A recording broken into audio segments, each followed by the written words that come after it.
How many of you know a transgender person? Not an acquaintance, but really no one. Know them to the point where they share stories and details about their life with you, so you understand more deeply what they face in their lives. I will admit that John and I don't. We figure that most of you don't either. And at the risk of sounding trite, I'm going to use the much laughed at "the more you know" line from PSAs. That's why this week we wanted to scratch the surface on what many trans folks deal with and have available to them when it comes to one of their leading financial costs, healthcare. We're not experts on this topic, so we invited Finn Brigham from Callen-Lorde, an LGBT-focused healthcare facility in New York, to share info with us. There's personal finance for the masses. This is not personal finance for the masses. This is queer money. And now a quick word from our sponsor. Capital One's checking and savings accounts have no fees and no minimums. And with one of the best saving rates in America, you can rest easy watching your money grow with no fees to bring you down. You can open an account in about 5 minutes, which means you are only about 5 minutes away from getting your savings to grow with one of the nation's best rates. Stressing about debt is so COVID-19 2020. No matter how or when you got stuck with your debt, make 2021 the year it disappears. Poof!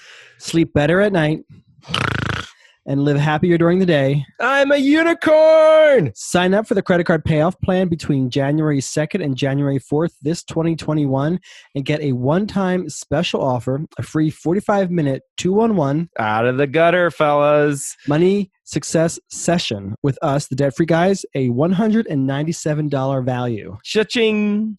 Now, on with the show. So welcome to Queer Money, Finn. We appreciate having you be here with us.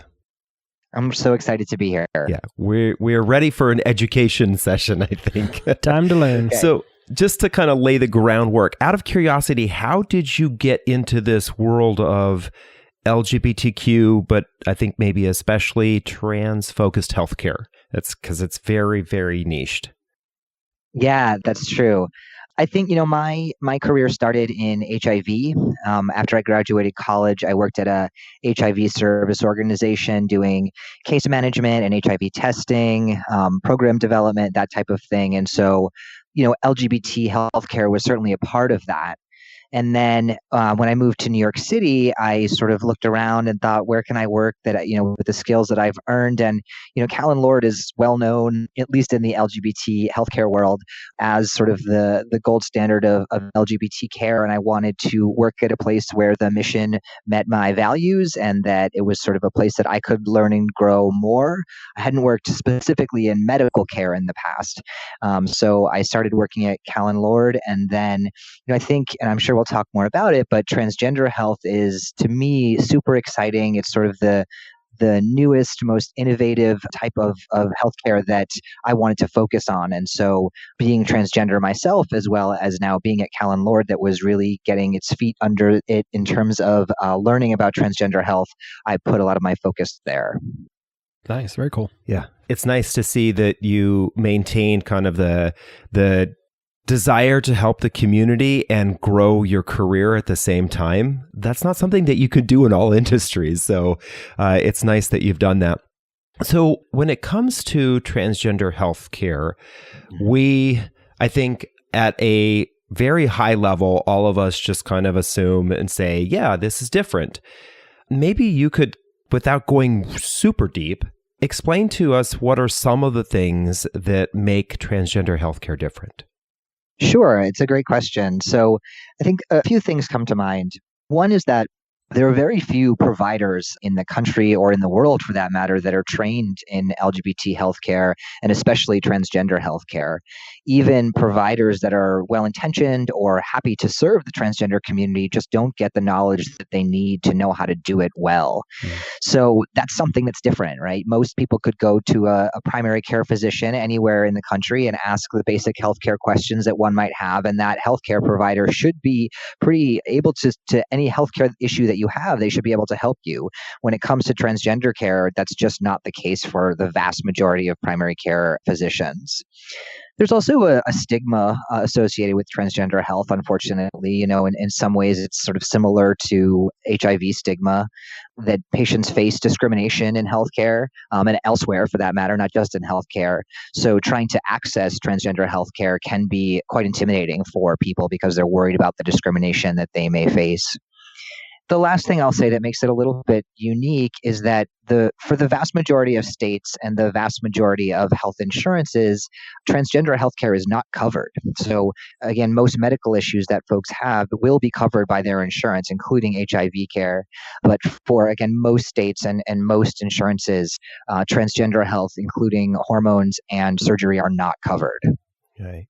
So folks, as we cover this topic, you can kind of understand why in the outset I said that this is something that many of us just aren't aware of, because even the medical field doesn't have the information or is not learning the information, which means many of us are probably not hearing about it in the general media or in the types of things that we read or listen to. And that's why we are definitely wanting to cover this topic, so that we can be the kind of advocates and allies for other folks in our queer community that we have had either inside or outside the queer community in the past.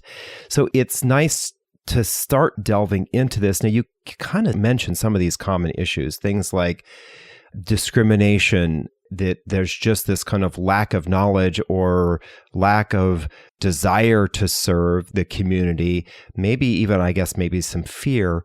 Are there some other common issues that you're seeing trans folks face when it comes to healthcare? Yeah, I mean, I think, again, the discrimination, unfortunately, is the biggest barrier. I think, again, as I mentioned, that even a well-intentioned provider doesn't have the training that they need. Transgender healthcare is not covered in most medical trainings or nursing trainings. Even if a medical school maybe has, one class on LGBT health, it's usually focused on gay men and HIV risk. It's not focused on transgender care.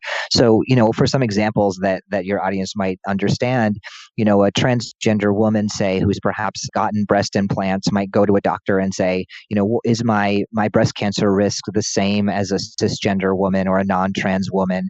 How often should I be getting mammograms?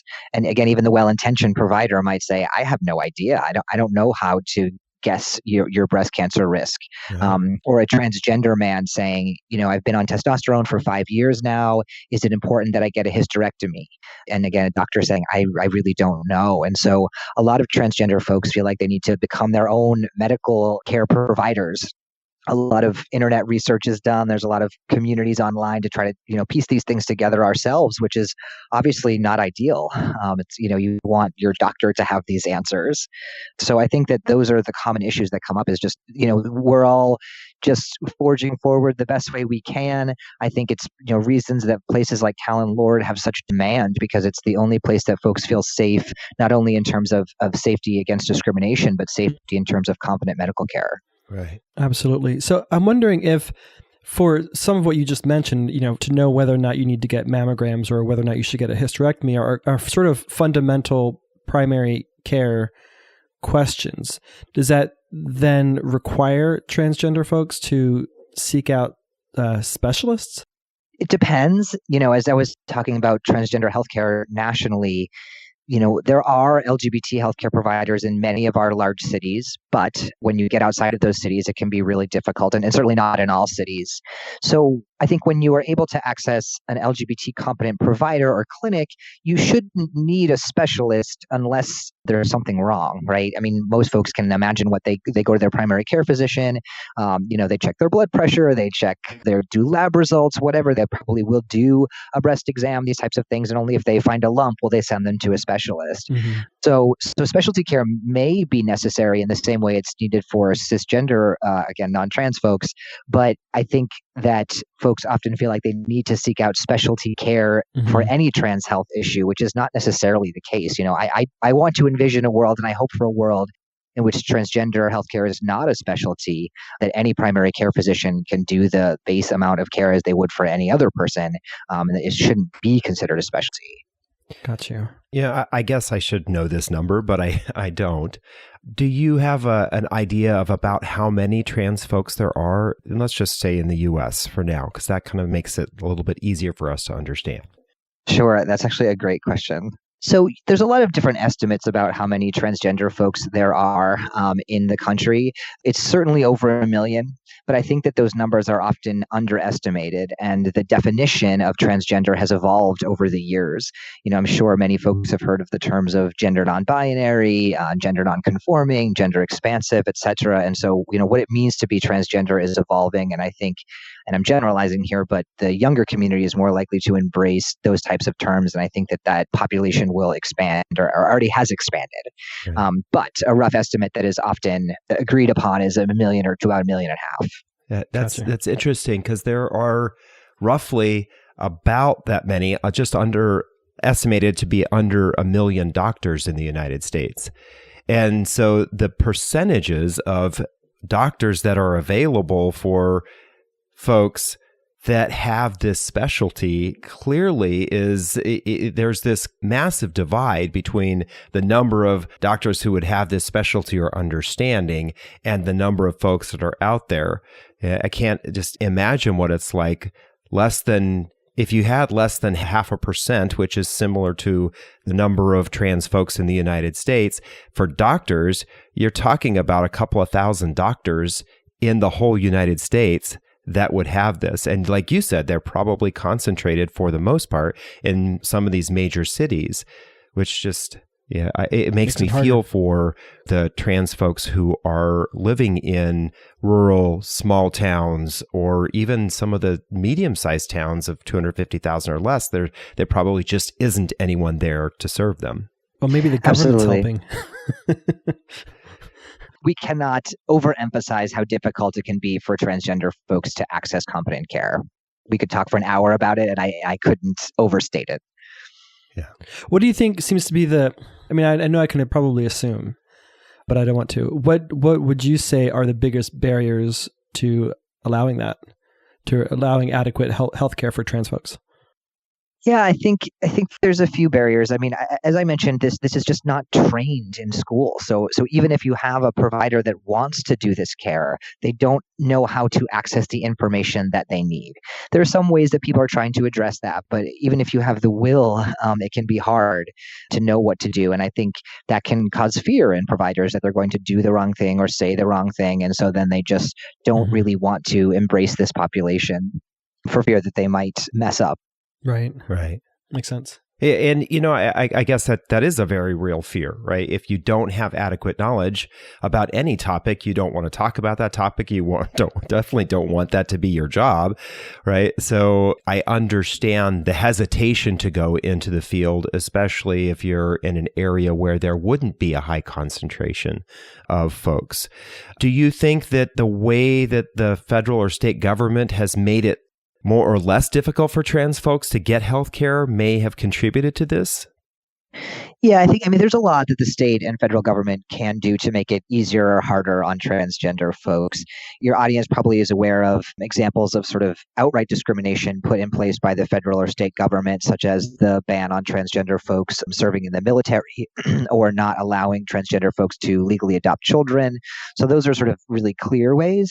When it comes to healthcare, former President Obama, and I'm going to try not to get too granular here, put language into the Affordable Care Act, or Obamacare as folks may know it, that stated clearly that insurance companies could not discriminate based on sex.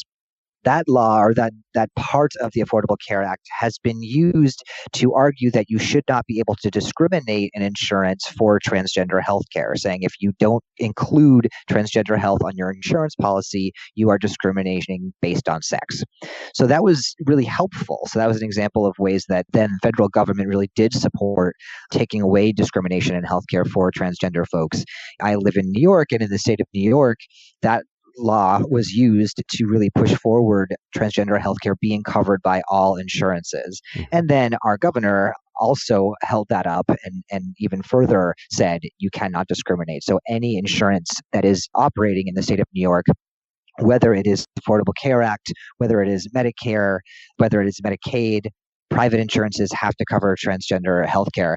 I will say Medicare is the one exception because that is a federal insurance piece that the states can't make laws about. So that one's a little more complicated, whether or not trans health care is covered. But so things that were in the Affordable Care Act really helped. I'm sure folks are aware that President Trump has tried to dismantle several parts of the Affordable Care Act. And depending on how that all shuffles out, it could lead to these transgender health care that are covered being denied. So, these are examples of ways that governments can help or make it harder for trans people to access healthcare. Yeah. I guess I'll ask the question, do you think that most folks, non-trans folks and most folks who are not necessarily aware of these issues, even inside the LGBT community, do you think that we confuse the healthcare for trans folks and transitioning costs? That there's this kind of, we don't want to pay for, and I'm going to go askew towards the mentality of the right here. We don't want to pay for someone's sex change, right? Sure. Versus these are medical necessities that all of us have, but they need to have, for lack of a better way of saying it, maybe the trans twist on it. That there are these health issues that all folks have, but we have to take into account that this person is transgender or non-binary. Yeah, that's a great question, and certainly, I've heard the argument I shouldn't have to pay for someone's sex change, and I think that there's a few things I will say. First off, surgery is only one part of transgender health, right? I mean, trans people need, they get strep throat, they get broken arms, they get cancer, and any of the other things that cisgender folks get, and so I think focusing transgender health solely on surgery is missing a very large part of what transgender healthcare is. Right. That said, I would even argue that it is important that we pay for people's surgery.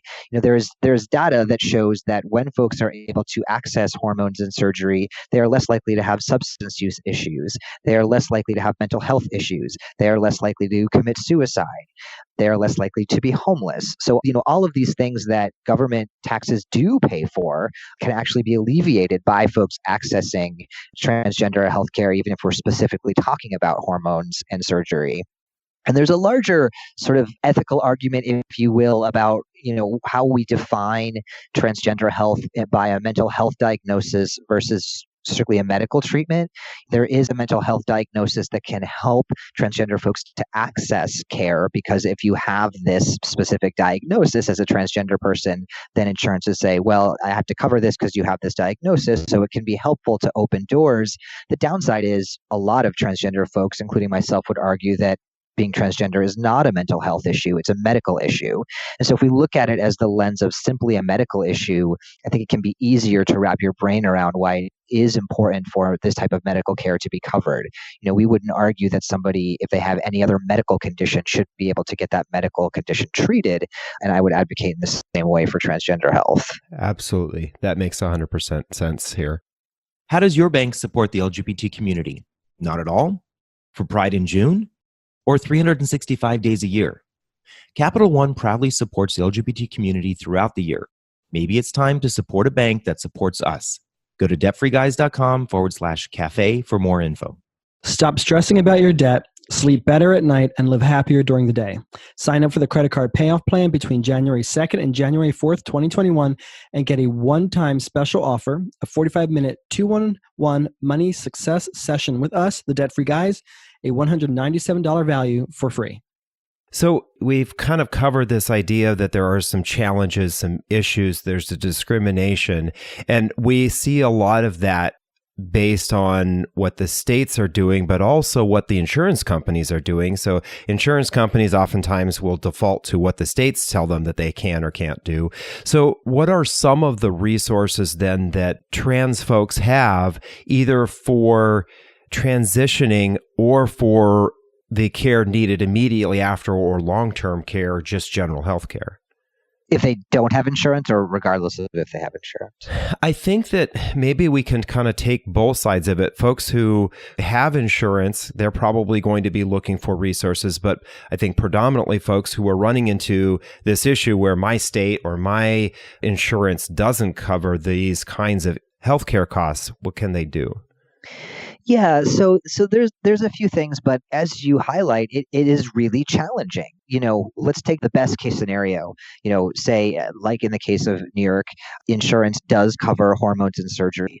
You still have this barrier of, can I find a provider that is competent and willing to care for me that takes the insurance that I have, right? So even if you find this magical primary care physician, say it's at Callen-Lorde, and you want to access surgery, you still have to find a surgeon that knows what they're doing, that takes your insurance.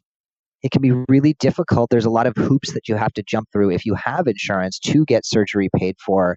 There's visits to a therapist, there's letters that have to be written, pre-approval, various health criteria have to be met.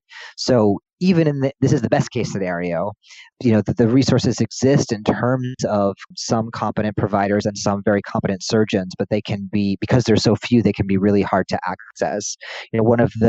That I would argue one of the best surgeons in New York City has literally a 2-year wait list just to have a consultation. Wow. So, and that's assuming you have insurance and all of, your ducks in a row. So then you're waiting that long, even just to have the conversation about it. So, and again, that's the best case scenario. We know those ducks in a row can change from week to week, year to year. So that's crazy. Absolutely. Yeah. I mean, just as an example, most surgeons have a certain BMI that you have to be under in order to access the surgery. So a certain weight that you have to be under. And additionally, you are not allowed to smoke for a certain amount of time before your surgery, and they'll literally do a nicotine test. So imagine, if you will, you have to quit smoking and lose weight at the same time, leading up to a stressful event in your life. Right. That can be really difficult, especially if we're talking about 2 years. Right. So yes. And again, those are the best case scenarios. So worst case scenario and more common, you live in a state that insurance does not cover this type of care, and you cannot access competent surgeons or primary care physicians. And so, what folks will do is save up their own money to try to access these surgeries. Depending on the type of surgery it can cost up to hundreds of thousands of dollars. And so, that can mean people putting off college, putting off buying a home, buying a car. You could save for 10 years and then all of that nest egg just be gone so that you can access surgery. Or a lot of folks will travel out of the country to access surgery because it's much cheaper. And there are some good surgeons outside of the country, but it's definitely more of a risk. And depending on the type of surgery you're having, you may need to stay near that surgeon for up to a month, sometimes more. And so those travel costs, and then thinking about, whatever, depending on your job, you probably have to leave your job for a certain amount of time in order to do this. So, when folks do not have the insurance that they need, it can be extraordinarily difficult, if not impossible, to access this type of care. Wow. There's just so much to unpack there. And, it makes me think about, I said in the outset, in the introduction of this show, that so many of us don't know trans folks well enough that they share this kind of information with us, that they tell us their stories. And this is why it's so important for us to understand, like I said at the beginning, scratch the surface on some of these issues, because it helps us understand why there's so much more work that still needs to be done to help others in our community. Absolutely. I think it's so wonderful that you all focus on these types of things, because you're right. Even if you're in the LGBT community, it doesn't mean that you understand all of the difficulties that trans folks may face when trying to access healthcare. Correct. Yeah. So in our discovery interview, you brought up a challenge that I'd never even thought of. So let's discuss that, if you don't mind. What happens when the gender marker conflicts with the sex-specific care that someone might need? So, for example, needing to go to an OBGYN, or getting mammograms, as you mentioned earlier, or even prostate care. Those are very sex-specific healthcare needs. What happens when that conflicts with the gender marker? Certainly. So gender markers are the M's and F's that are on so many of our identity documents. So on, a state ID or a driver's license, on a passport, we have these M's and F's on our birth certificate. And for some trans people, changing those gender markers is a really important part of their transition. You can imagine, if you pass as a man, so say you're a transgender man, you were assigned female at birth and now live as a man, maybe you have a full beard, you've had surgery on your chest, so you very much look like a man in every way, and then you have to show your passport, say, at the TSA when you're getting on a plane and it says you're female. Obviously, that can produce a lot of anxiety and quite often discrimination. So for some people, changing those gender markers is really important. But there are some downsides to changing those gender markers. And for example, if you are this same transgender man and then you go to access GYN care, which most trans men still need to do. So you go and you get this care as you need to keep yourself healthy. And the insurance company says, a man going to a gynecologist, that's clearly an error. And they'll just outright deny the care. On the other side, a transgender woman trying to access a mammogram or a prostate exam, which she still very well may need. And again, it looks like a mismatch in the system, and these things are just denied, in which case you either just pay for it out of pocket because you don't want to have to call the insurance company and explain it, or you have to call the insurance company and explain it, which can be embarrassing and you can face discrimination and just be quite anxiety producing for any person to go through. I think, part of Callen-Lorde's work is trying to do that sort of back of house work on behalf of our patients, calling the insurance companies, advocating for them, explaining the situation so our patients don't have to do that. But, these are examples of things that you may or may not be able to change your gender marker, and that may or may not help you in terms of your insurance. Wow. So just out of curiosity, and we don't necessarily need to name any companies, but are you starting to see some insurance providers that are doing a really good job with this versus the rest who are doing a crappy job? Sure. I won't name a ton of names, but I will name one name only because they are doing a fantastic job. Unfortunately, as far as I know, they're only a New York product, but there's a insurance company called Care in New York, and they got started really focusing on the HIV community. And what was beautiful about that, the sad part is that there are a lot of transgender folks that are HIV positive. So they started seeing that a lot of the folks they were insuring while focusing on the HIV community were transgender. And so they went the extra mile of covering these services before they needed to. And in addition to continuing to cover these services, there are still a lot of things insurance doesn't cover. For example, in order to have successful surgery, in most cases, you need to access laser hair removal before your surgery, specifically genital surgery. It can really help to reduce the chances that you'll have an ingrown hair, which could lead to infection. There's a lot of really good reasons it's important to have laser hair removal before you have a genital surgery. And so even if your insurance company covers your surgery, they often don't cover that. But Care does. Care, there's been examples of them paying for someone to stay in a hotel if they need to, go to New York City from upstate in order to access surgery. So there's sort of all these associated costs that if you're lucky enough to even get your surgery covered, rarely are covered by insurances. And they really have tried to figure out what all those extra costs are and get them covered.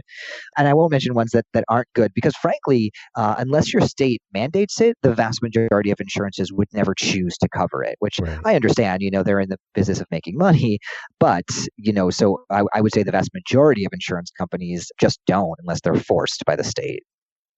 Yeah, it's interesting. Last week on our podcast episode, we were talking about the reasons why retirement will be more expensive, potentially more expensive for folks in the LGBT community.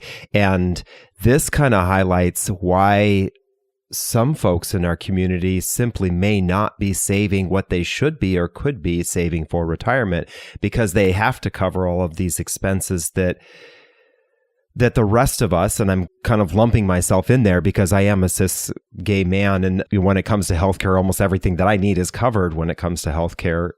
So it makes that apparent. There is this financial challenge associated with healthcare and folks who are outside that binary spectrum. Absolutely. And a lot of folks try to access these surgeries, when they're young, late 20s, early 30s maybe, and it really just puts them behind in terms of the financial milestones we all try to meet, in terms of starting some sort of retirement plan, in terms of buying a home if you can, in terms of perhaps pursuing higher education, all these things we try to do to set ourselves up for success financially in the long term may be taken from trans folks if they need to use that money for surgery. Yeah, absolutely. So it sounds there are so many different considerations with trans healthcare, including and specifically with transitioning. Who in the trans community are faced with the most pressing issues with healthcare, maybe today? Thank you for asking that. And unequivocally, I would say is transgender women of color.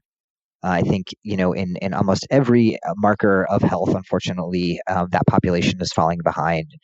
I think that, we all can understand how intersectionality works, and, trans women can be discriminated against because of their gender identity, because of their race, and because of their gender.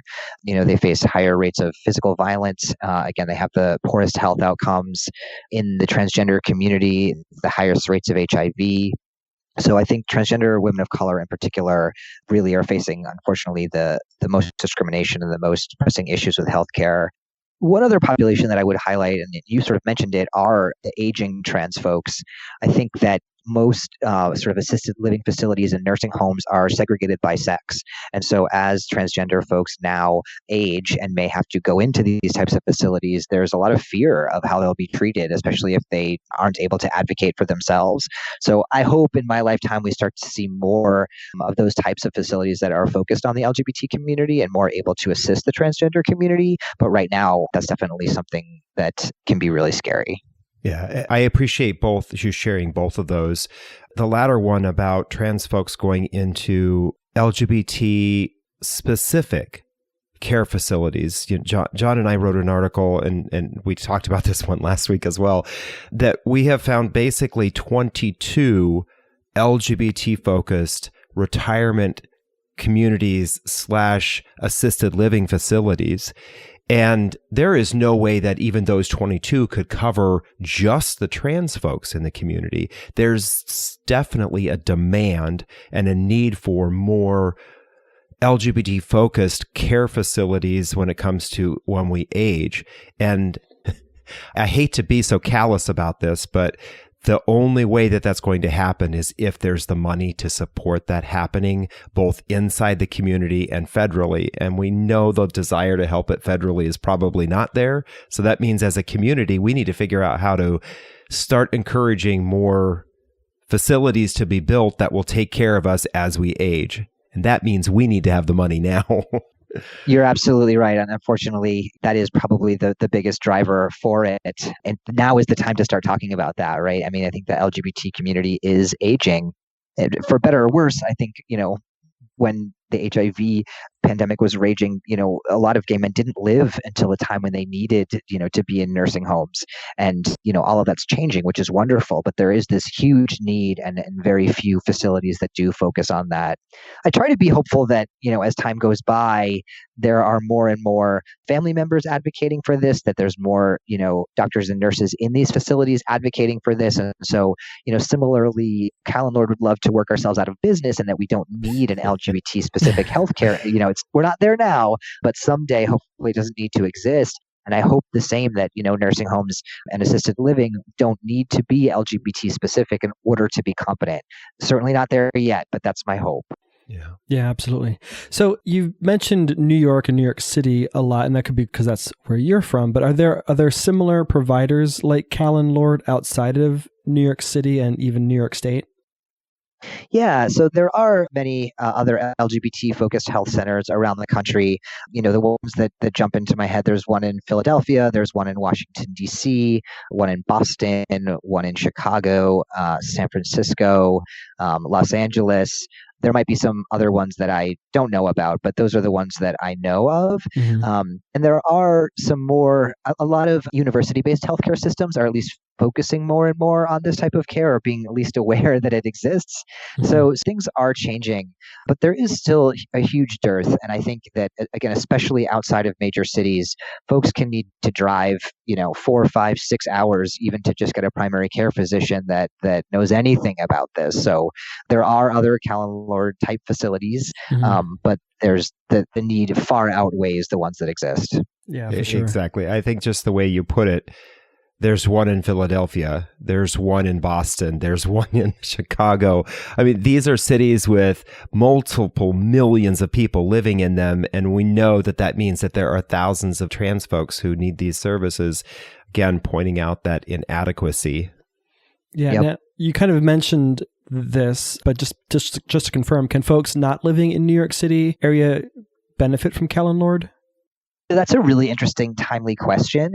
Right now, there are folks, again, if folks are familiar with New York State, at least New York City, there's this tri-state, which is Connecticut, New Jersey, and New York. And so a lot of folks live outside of New York City in another state and work and commute and get healthcare in the city. So we definitely have some patients that come from outside of New York City, but it's certainly around the area of New York City, 2 hours or so. But telehealth, because of the pandemic, is really something that is expanding healthcare everywhere, and is sort of a brave new world of the potential for folks to access care from very far away. Again, without getting too into the nitty gritty, the regulatory laws around insurance make that really difficult right now. Currently you have to be licensed as a provider in a state in order to serve patients in that state. So even if we wanted to say we can do telehealth with patients in Kansas, legally we can't right now. But we would like to be able to, because again, we know these places that it's really hard to get this care are the places that need us the most. And so we are very willing to serve those communities, and we would love to, but we can't legally right now.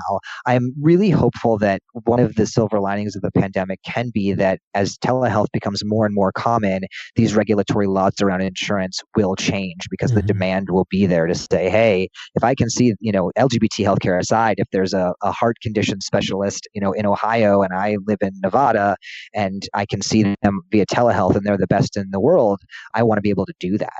So I think that the laws will change. I think it will take some time, but again, that's sort of a real time question, because the pandemic has changed things in regards to telehealth.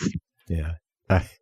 I'm going to pull a McDonald's and Starbucks here, but it sounds like Callen-Lorde needs a franchising plan and a big sponsor / donor / effort from the community to help this happen. If you know anyone, please post my phone number for everyone to access, because we would be happy to expand exponentially if we were able to do such a thing. It's just going to take some time on the regulatory side. Yeah, absolutely. That makes sense. Well, and I will say, the way we were introduced to you and Callen-Lorde was through our partnership with Capital One. Capital One has for a long time been supporting financial education for the LGBT community via our podcasts and things that they do in their own cafes.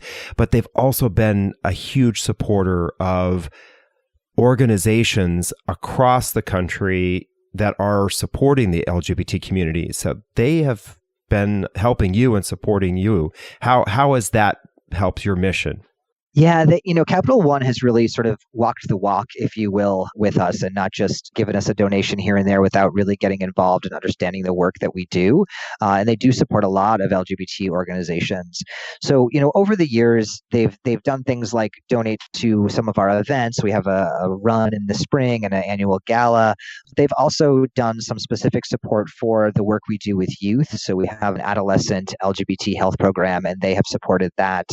They've also helped us with some cool projects. We opened a new site in Brooklyn during the pandemic, and they were able to produce a video about that we can now use to show people the work that we've been doing during the pandemic in regards to Brooklyn. And they've even had some of their staff come on site and volunteer, to work at our events, or even they came and put together safe sex kits that we gave out at Pride in New York. So they've been really great partners, and we're very grateful to them. Awesome. We will get a copy of that video and make sure we put it on the show notes of this episode. Yeah, absolutely.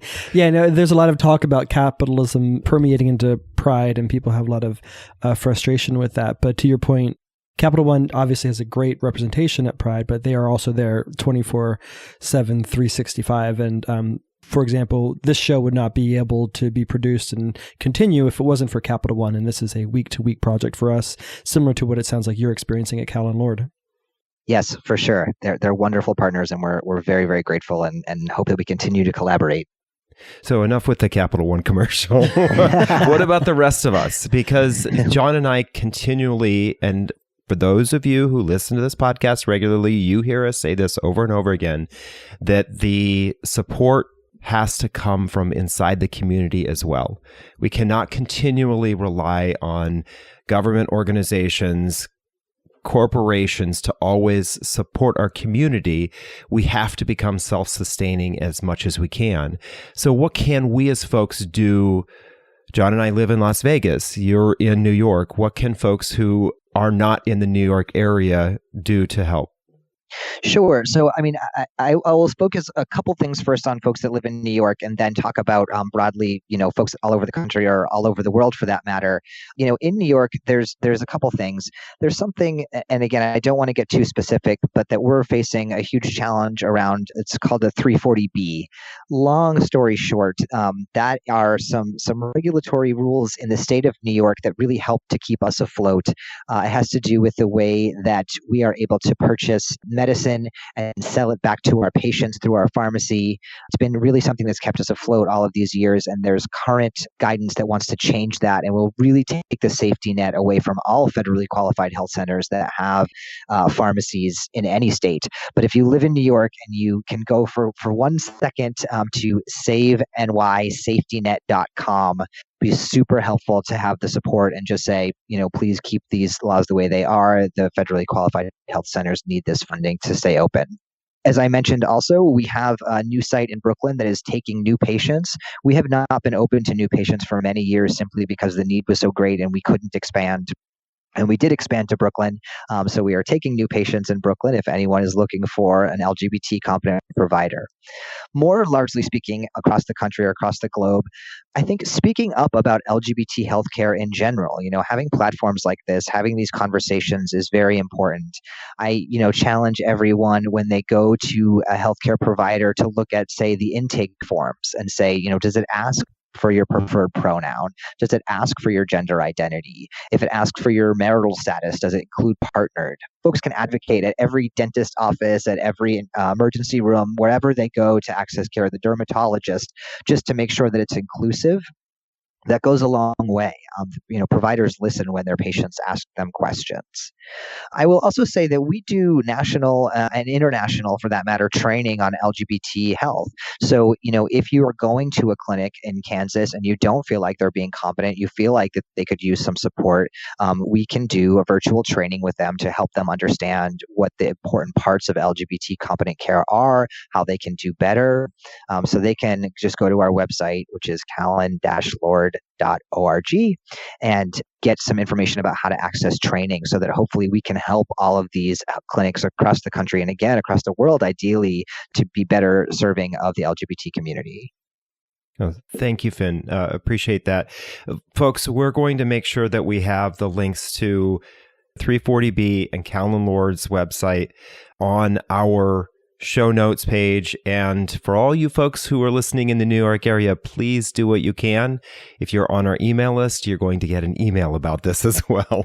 So lastly, Finn, is there anything that we have not discussed here that you would like to convey to our listeners when it comes to Callen-Lorde's mission and supporting especially trans folks in the healthcare area?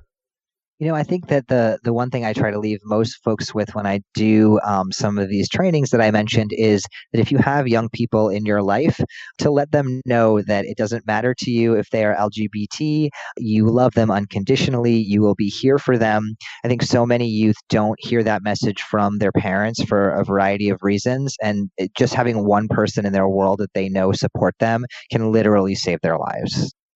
Great, Rick. Yes, thank you. Thank you so much for educating us today, for giving us an insight as to what many folks in our community deal with on a day-to-day, month-to-month, year-to-year basis when it comes to their healthcare that the rest of us are privileged enough to not have to deal with. So thank you again for coming on. We appreciate it. Thank you for having me.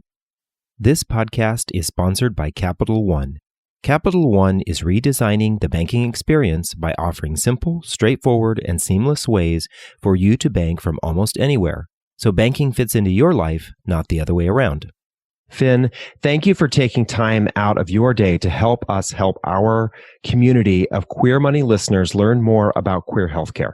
I'll admit, listening to the descriptions of what so many trans folks face to get the care they need to survive made me a little emotional. By the way, yes, I do cry at movies. It just reminds me that there is still a lot of pain and challenges in our community, and those of us who are privileged enough to not face those shouldn't lose sight of that. Here's your Queer Money takeaway for this week's show. As we head into the new year, make it a goal of yours to get to know more trans folks and do what you can to help diminish the pain and challenges these folks are facing. Just like many of us have benefited from our allies doing this for us in the past. If you're in New York, make sure you become aware of the 340B legislation via the link on our site or Callen-Lorde's. If you're not in New York, support Callen-Lorde and similar organizations financially. Remember, a $20 cocktail helps our lives for the moment, but that same $20 given to an organization like Callen-Lorde helps change lives. Thanks again for listening to the Queer Money Podcast. We really appreciate it. We'll see you next week. We'll see you next year.